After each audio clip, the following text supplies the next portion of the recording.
Así es, en efecto, está con nosotros nuestro terapeuta ocupacional Israel Zúñiga y hoy vamos a hablar acerca de las lumbalgias. Así es, Israel, bienvenido una vez más a la cocina aquí. Cuéntanos, lumbalgia, dolores de espalda. Así es, podríamos decir. Sí, bien, la lumbalgia es uno de los 3 dolores de espalda más comunes. Ok. Porque tenemos cervicalgias, dorsalgias y las lumbalgias que están ubicadas en lo que comúnmente es el área de la cintura, lumbar, en la parte lumbar, ¿no? Entonces, la lumbalgia es una afección que puede aquejar en su gran mayoría a personas entre 30 hasta los 60 años, porque es esa edad, la edad productiva del individuo. Yo creo que antes de explicar un poco acerca de la lumbalgia, yo traje unas láminas. Nos trajiste unas imágenes, sí, vamos a poner la primera imagen para que Israel nos vaya explicando un poquito. ¿Estamos viendo aquí? No, vamos a poner otra, es la de la columna, entiendo, ¿no? Sí. Vamos a poner la imagen de la columna para que Israel pueda explicar muy bien. Pues precisamente... Avanzamos, otra más, avanzamos 2 imágenes más. A ver, producción aquí nos ayuda un poquito. Y en efecto, sí, igual en la que estamos viendo, ahí está la columna. Bien, aquí hay que definir y explicar un poco, hacer un poco de docencia de cómo está formada la columna. Como vemos, la columna tiene una parte cervical, que son 7 vértebras cervicales, 12 vértebras... Las 7 de arriba. Ajá, las 7 de arriba, 12 vértebras torácicas y 5 vértebras lumbares. Adicional a eso tenemos un sacro y un coxis. Cuando al usuario o al paciente le entregan posterior una radiografía y le dice que tiene una lesión a nivel de L, ya entonces ahí vemos que entre lo que es L1 a L5 se está refiriendo a una lesión a nivel lumbar. Si habla de T1 a T7 a T12, entonces sabemos que es una lesión a nivel torácico. La siguiente diapositiva. Entonces, lo que identifica que la lumbalgia entonces es un dolor en la parte baja de la espalda. En la parte baja de la espalda. Ok, ¿qué estamos viendo aquí? Bueno, aquí lo que estamos viendo es una compresión de uno de los discos de las vértebras. Recordemos que entre cada vértebra hay unos cuerpos que se llaman discos vertebrales. Los discos vertebrales, si debido a una lesión ya bastante traumática o de un manejo de carga inadecuado, se prolapsan o se salen del espacio en el que deben estar contenidos. Vemos en la imagen vemos un cuerpo chocolate, vemos un cuerpo celeste, luego vemos otro cuerpo chocolate y vemos que ese cuerpo celeste que está arriba está contenido dentro de un espacio.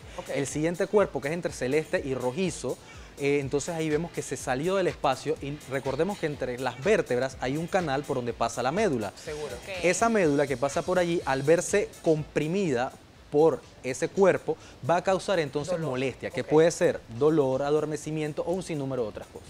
Israel, me sumo aquí a este tema de la lumbalgia. Cuéntame un poquito, si tengo este tipo de dolor, puede, si es muy agudo, hacer que yo no pueda caminar, que no me pueda levantar, que no pueda hacer mis actividades regulares? Definitivamente. Una de las características de los dolores, de los malestares de la columna, es que pueden ser desde leve, moderado hasta incapacitante. Y siendo el área lumbar sumamente importante, ya que de allí salen las inervaciones para lo que son los miembros inferiores y aparte que de ahí es donde radica el centro de gravedad del cuerpo, ahí que puede tener una complicación a la hora de ponerse bipedestar o a la hora de iniciar la marcha. Aunque también sabes que hay casos u ocasiones en la que el paciente dice que estar sentado le molesta. Estar de pie le molesta, pero es porque el peso o la compresión va directamente. Vemos que vértebra se apoya en una vértebra, vértebra se apoya en otra vértebra. Pero cuando inicia la marcha, el paciente refleja o dice que el dolor disminuye. Y es porque precisamente las vértebras entonces en esos momentos están en algún movimiento. Y claro, liberan un poco la presión. Causan, exacto. Me llama un poco la atención, siempre cuando la gente de repente se queja por este tipo de dolores, a veces los dolores son musculares, o sea, que se toman de repente un analgésico o de repente son de nervios y se tiene que tomar otro tipo de medicamentos. Porque una vez me pasó que me recetaron un medicamento y en realidad me tenía que tomar era otro medicamento y el dolor se me fue enseguida. ¿Cómo identificar que es un dolor muscular o que es un dolor nervioso? Bien. Identificarlo, bueno, eso se debe hacer a través de un examen radiográfico o de una resonancia magnética.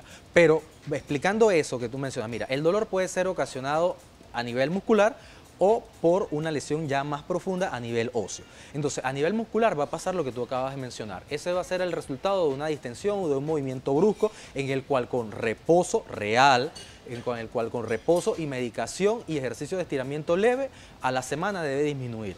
Pero se da muchos otros casos y lo vamos a ver en los traumas de tipo acumulativo o en las lesiones que son producto del trabajo principalmente, en la cual ya hay una lesión, o en lesiones traumáticas, golpes, en las cuales ya ves que hay una alteración o cambio en el cuerpo de la misma vértebra o en la disposición de la misma vértebra, en donde ya va a comprimir un nervio, entonces ahí va a haber una molestia. Yendo a tu pregunta, cuando el dolor es muscular, entonces se manda o se recomienda que sea un medicamento que actúe sobre el músculo, porque el principal objetivo es relajar al músculo.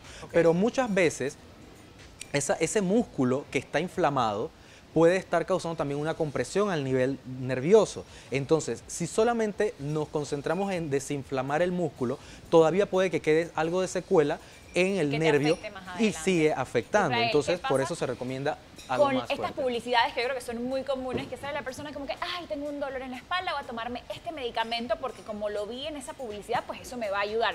Me tomo este medicamento que no estoy segura si es realmente beneficioso para lo que yo tengo. ¿Puede agravar eso mi situación o no pasa nada?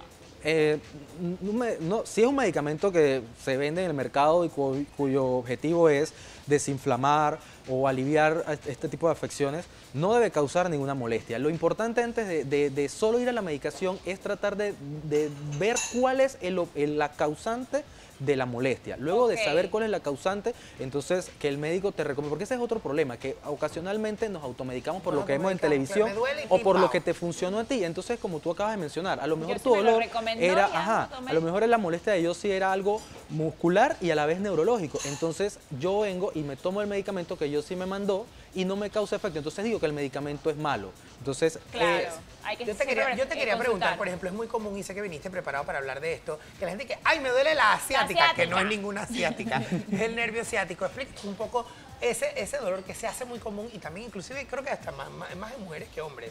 ¿Por qué se da y qué es el dolor del nervio ciático? El dolor del nervio ciático es el resultado de una compresión. Lo que acabo de mencionar, de la columna sale un sinnúmero de raíces nerviosas, ¿no? Entonces esas raíces nerviosas van a inervar diferentes zonas del cuerpo. Esas zonas del cuerpo van a tener una función, que ya sea movimiento, sensibilidad o actos reflejos. Entonces, si tenemos una compresión a nivel del área lumbar, los nervios que se van a ver principalmente afectados es el nervio ciático, siendo por lo general afecta o el lado izquierdo o el lado derecho. Afecta un glúteo, afecta la parte posterior del muslo, afecta la pierna, ocasionalmente puede molestar incluso la rodilla, puede causar pérdida de sensibilidad en la planta del pie, hasta sensación de hormigueo. A veces cuando vas manejando y tú sientes como un cosquilleo que a veces te parece de lo más cómico en la planta de los pies. Eso puede ser que una lesión o una molestia a nivel del nervio ciático. También puede causar incluso hasta dificultad en lo que es el movimiento.